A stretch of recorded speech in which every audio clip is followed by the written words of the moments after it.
Strip tillage farming is leading to healthier soil structure and increased peanut yield and quality for Kumbia farmer Peter Howlett.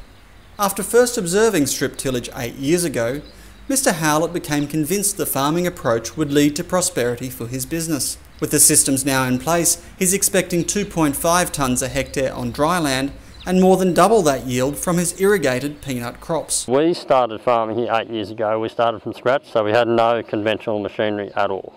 So we looked at a system, and I saw a few neighbours doing strip tillage and using controlled traffic. And I'd previously grown up on a similar type farm, doing it conventionally, and I thought that wasn't really the way to go. And having seen what our neighbours had done, I thought when we started doing this ourselves, we'd go that way, and we invested in a strip till machine and GPS to go on the tractors. Mr. Howlett is one of a number of growers in the region participating in peanut variety strip tillage trials, which are supported by the Grains Research and Development Corporation. He says adopting controlled traffic farming is the first step to implementing a strip tillage system, as it assists in retaining soil moisture and preventing unnecessary compaction. The controlled traffic's got to come first.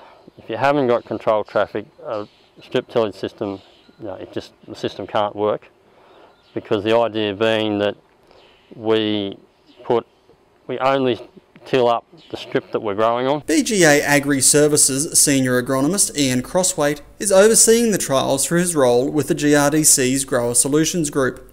He says the practice delivers an additional advantage by ripping deep into the soil to allow for fertilising at depth prior to sowing. The advent of controlled traffic, with GPS, you can just obviously drive along the same lines all the time, but instead of just planting on the surface and putting your fertiliser beside the seed, we've actually ripped deeper, down to 20-25 centimetres in some cases along those seeding lines, put our fertiliser in pre-plant at depth, and then come back and planted on those same rip lines. Mr. Crosswaite says the first year of strip tillage usually demands a high output of horsepower, but the burden on machinery dramatically decreases in successive years. Well, in some situations you can see the difference in year one, but other times the big difference really starts to come in years 2, 3 and 4, where your compaction in the interrow is a lot less.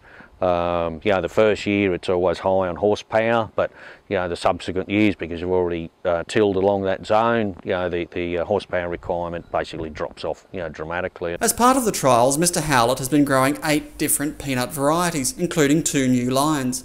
The trials are being run over several seasons to compare yield and quality, as well as the effectiveness of different fungicides in controlling sclerotinia. It's difficult to predict when you're actually going to get the problem, and that's half the issue, that when we spend a lot of money, if you like, on a fungicide early in the crop, there's no guarantee in a lot of these paddocks that you'll end up with sclerotinia anyway.